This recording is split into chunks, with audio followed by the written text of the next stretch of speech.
जब भी प्रेम की बात होती है, भगवान श्री कृष्ण का नाम सबसे पहले आता है।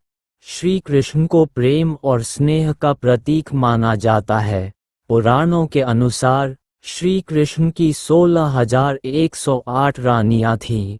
श्री कृष्ण की मुख्य रानियों में रुक्मिणी, सत्यभामा का नाम शामिल है। इसके अलावा बाल्यावस्था में श्री कृष्ण के गोकुल में गोपियों संग रासलीला की कहानियां आज भी मशहूर हैं। हालांकि सभी को प्रेम और स्नेह का पाठ पढ़ाने वाले श्री कृष्ण का नाम सिर्फ राधा के साथ ही लिया जाता है। हर कोई प्रभु कृष्ण के नाम का जाप करते समय राधे श्याम का उच्चारण करता है। भले ही उनकी 16,108 रानियां थीं, लेकिन जब प्रेम की मिसाल दी जाती है तो श्री कृष्ण और राधा का प्रेम सबसे ऊपर होता है। श्री कृष्ण और राधा की प्रेम कहानियां पीढ़ी दर पीढ़ी सुनने को मिलती हैं, लेकिन जब भी राधा रानी और श्री कृष्ण के प्रेम का जिक्र होता है तो ये सवाल जरूर मन में उठता है कि जब दोनों के बीच इतना प्रेम था तो कृष्ण ने राधा से विवाह क्यों नहीं किया। 16,108 रानियों में एक राधा क्यों नहीं थी? कौन थी राधा? पद्म पुराण के मुताबिक राधा वृषभानु नाम के एक गोप की पुत्री थीं। कुछ विद्वान मानते हैं कि राधा का जन्म यमुना नदी के पास स्थित रावल गांव में हुआ था। बाद में उनके पिता बरसाना में आकर बस गए थे। हालांकि कुछ लोगों का यह मानना है कि राधा का जन्म बरसाना में ही हुआ था। बरसाना में राधा जी को लाडली कहा जाता है। ब्रह्मवैवर्त पुराण के अनुसार राधा जी कृष्ण से 4 साल बड़ी थीं और उनकी मित्र थीं। राधा जी से जुड़ी कई अन्य मान्यताएं भी हैं। ब्रह्मवैवर्त पुराण के अनुसार राधा का विवाह रायण नाम के व्यक्ति से हुआ था, जो कि माता यशोदा के भाई थे। यानी रिश्ते में राधा कृष्ण की मामी लगती थीं। हालांकि अन्य पुराणों में ऐसा जिक्र नहीं मिलता। राधा और कृष्ण की प्रेम कहानी। मान्यता है कि जब श्री कृष्ण 8 साल के थे तो उनकी मुलाकात राधा से हुई, जो 12 साल की थीं। श्री कृष्ण राधा से प्रेम करने लगे। दोनों एक दूसरे से विवाह भी करना चाहते थे। जब ये बात राधा के घर वालों को पता चली तो उन्होंने राधा को घर में कैद कर दिया। वह लोग राधा और कृष्ण की विवाह के इसलिए भी खिलाफ थे क्योंकि राधा की मंगनी हो चुकी थी।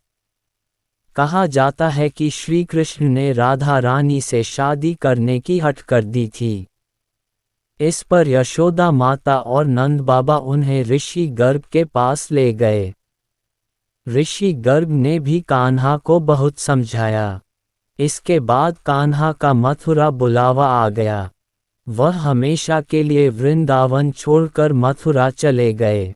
उन्होंने राधा से वादा किया था कि वह वापस लौटेंगे, लेकिन वह कभी वापस नहीं आए। न ही राधा जी के मथुरा या द्वारका जाने का जिक्र मिलता है।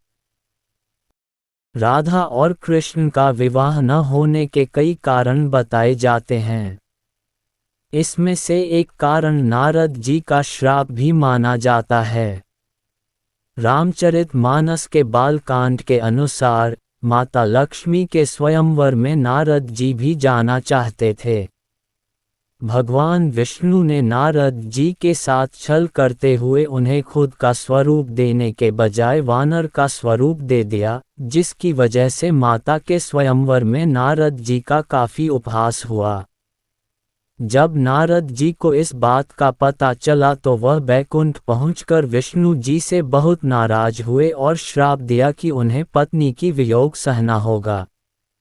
यही वजह है कि रामचंद्र अवतार में उन्हें सीता का वियोग सहना पड़ा और कृष्ण अवतार में देवी राधा से उनका विवाह न हो सका। श्री कृष्ण राधा के पास वापस क्यों नहीं लौटे? भगवान श्री कृष्ण की शरारतों, उनकी लीलाओं और छल सभी कुछ मनुष्य के लिए कोई न कोई सीख ही थी। राधा से विवाह करना भी मनुष्यों को प्रेम की असली परिभाषा से परिचित कराना था। कहा जाता है कि एक बार देवी राधा ने कान्हा से पूछा कि वह उनसे विवाह क्यों नहीं करना चाहते। इस पर श्री कृष्ण ने कहा कि कोई अपनी आत्मा से विवाह करता है क्या? श्री कृष्ण राधा को खुद से अलग नहीं बल्कि अपना ही अस्तित्व मानते थे। वह मनुष्यों को ये सीख देना चाहते थे कि प्रेम भौतिक संबंध से नहीं बल्कि आध्यात्मिक प्रकृति है।